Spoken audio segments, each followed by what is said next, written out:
સુરત એરપોર્ટની જમીનના સંપાદનનો વિવાદ વધુ વકર્યો છે। એરપોર્ટની જમીનના નામે ખેલ થયાનો કોંગ્રેસના રાજ્યસભાના સાંસદ અને પૂર્વ પ્રદેશ કોંગ્રેસ પ્રમુખ શક્તિસિંહ ગોહિલે આરોપ લગાવ્યો છે। શક્તિસિંહની માંગ છે કે ખેડૂતોની જમીન બિલ્ડર પરત આપે। કોંગ્રેસ પ્રદેશ મહામંત્રીએ પણ આ મુદ્દે મુખ્યમંત્રીને પત્ર લખ્યો છે। જાહેરનામાના કારણે ખેડૂતોની જમીન વેચવી પડી હતી। વધારાની જમીનના સંપાદન માટે જાહેરનામું બહાર પડાયું હતું અને બાદમાં જમીન સંપાદનની જરૂર ન હોવાની જાહેરાત કરાઈ હતી।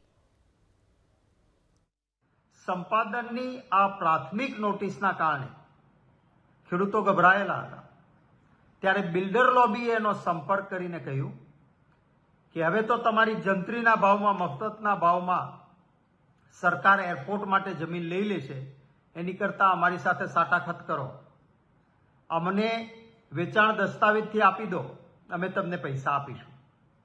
અને પરિણામે સસ્તા ભાવમાં ખેડૂતોએ જમીન એ બિલ્ડરોને આપી। બિલ્ડરોના સોદા થયા પછી હવે આ જમીન સંપાદન કરવાની જરૂર નથી એરપોર્ટ માટે, એમ કરીને ગુજરાત સરકારે એક નવું જાહેરનામું બહાર પાડી દીધું। એટલે મેં કેન્દ્ર સરકારમાં પૂછ્યું કે ભાઈ, તમે પહેલા જોઈએ છે જમીન એવું કહ્યું હતું, પછી હવે જમીન નથી જોઈએ એવું કહ્યું હતું। સરકારી તંત્ર અને બિલ્ડર લોબી ભેગા મળીને ખેડૂતોનું શોષણ ના કરી શકે, હું માંગ કરું છું ગુજરાતના મુખ્યમંત્રી શ્રી પાસે, કારણ કે એ બિલ્ડર લોબી અને આ પ્રકારની પ્રવૃત્તિથી સારી રીતે માહિતગાર છે કે આવું કૃત્ય થયું હોય તો ક્યારેય ચલાવી ના લેવાય, અને માટે અમારી જે માંગ છે એને સરકાર સ્વીકારે। સુરત એરપોર્ટની જમીન વેચાણ કરીને બિલ્ડરોને બખ્ખા કરવામાં આવી રહ્યા છે, આરોપ લગાવવામાં આવ્યો છે શક્તિસિંહ ગોહિલ દ્વારા। આપણી સાથે દર્શન નાયક કોંગ્રેસ નેતા મોજૂદ છે। સાહેબ, કયા પ્રકારે બિલ્ડરોને ફાયદો કરવામાં આવી રહ્યો છે અને કઈ રીતે? સુરતના સ્થાનિક ખેડૂતો, જાગૃત આગેવાનો અને મારા દ્વારા પણ પ્રધાનમંત્રીશ્રીને રજૂઆત કરવામાં આવી હતી અને આ અનુસંધાનમાં શક્તિસિંહ ગોહિલજીને પત્ર દ્વારા સમગ્ર બાબતને વાકેફ કરવામાં આવ્યા હતા। આ અનુસંધાનમાં ગઈકાલે રાજ્યસભામાં સુરતના એરપોર્ટ ઓથોરિટી દ્વારા જે જમીન સંપાદિત કરવામાં આવી છે અને જે કેટ1 લેન્ડિંગ સિસ્ટમ છે એ સિસ્ટમ માટે જે જમીન સંપાદિત કરવાની હતી એ સમગ્ર બાબતમાં ઉડ્ડયન મંત્રીશ્રીએ જે પ્રમાણે જવાબ આપ્યો તે પ્રમાણે 2035 સુધીમાં કોઈપણ પ્રકારની જમીન સંપાદન કરવાની થતી નથી।